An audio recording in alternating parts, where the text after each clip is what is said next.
Para se fazer um homestaging de sucesso, é fundamental entender o gosto do público-alvo. Os clientes da host são pessoas que viajam e frequentam lugares sofisticados. Portanto, estar aqui em Los Angeles é uma oportunidade para nós entendermos quais serão as tendências que guiarão este gosto mais internacional.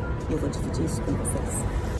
A tendência segue trazendo a natureza para dentro de casa, com texturas, tons neutros e formas orgânicas nos móveis e acessórios. Na opção de cama e banho, a gente percebe bastante texturas, camadas e camadas de texturas diferentes sobre as camas.